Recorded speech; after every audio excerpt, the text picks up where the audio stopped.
एक घने जंगल में एक बड़ा सा पेड़ था। उस पेड़ पर रहती थी एक चिड़िया। चिड़िया सबकी मदद करती थी और पेड़ पर रहने वाले पंछी सब उसको बहुत पसंद करते थे। चिड़िया रोज खाने की खोज में सुबह निकलती थी और शाम को वापस पेड़ पे आ जाती थी। बाकी के सारे पक्षियाँ भी यही करती थीं और नज़र भी रखती थी कि चिड़िया आई या नहीं।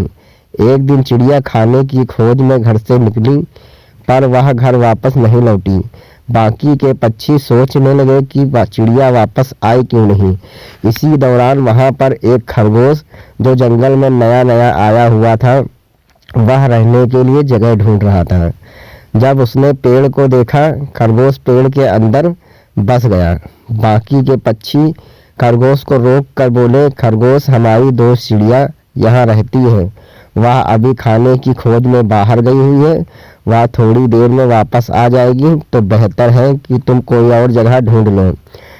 खरगोश, अब मैं यहाँ आ गया हूँ और पेड़ पे चिड़िया है तो नहीं, अब यह घर मेरा हुआ। बाकी के पक्षी सोचने लगे कि चिड़िया के वापस आने के बाद इस खरगोश को तो यहाँ से निकालना ही पड़ेगा। खरगोश आराम से पेड़ में रहने लगा और अचानक से एक दिन चिड़िया वापस आ गई और उसने देखा कि अब उसके घर पर कोई और रह रहा है। तुम मेरे घर में क्या कर रहे हो? खरगोश बोला, जब मैं यहाँ आया तो इधर कोई नहीं था, इसलिए मैं यहाँ पर बस गया और अब यह घर मेरा है। चिड़िया ने कहा, मैं तो खाने की खोज में बाहर गई थी और तुमने यहाँ पर कब्जा कर लिया और बोल रहे हो कि यह तुम्हारा घर है। अगर तुम्हें कोई सबूत चाहिए तो तुम बाकी के पक्षियों को पूछ सकते हो कि यह मेरा घर है या नहीं।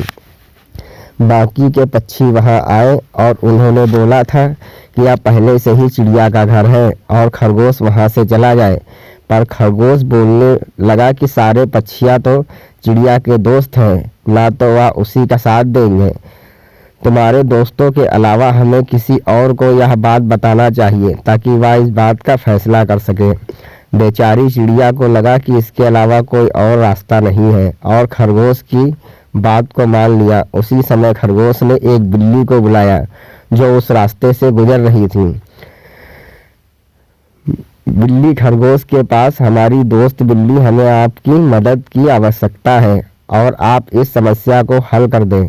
बिना सोचे समझे चिड़िया और खरगोश अपनी समस्या लेकर बिल्ली के पास पहुंच गए। उसी समय बिल्ली ने दोनों को एक साथ पकड़ लिया। बाकी के पक्षी पेड़ पर बैठे हैरान रह गए कि यदि यह दोनों किसी और की अनजान मदद नहीं मांगते तो आज यह जीवित रहते। नमस्कार दोस्तों, आप देख रहे हैं हमारा YouTube channel Haniya voice DK. आपको हमारी यह कहानी कैसी लगी हमें कमेंट बॉक्स में लिखकर ज़रूर बताएं और हमारे चैनल को सब्सक्राइब करें एंड लाइक करें। नमस्कार, जय हिंद, जय भारत।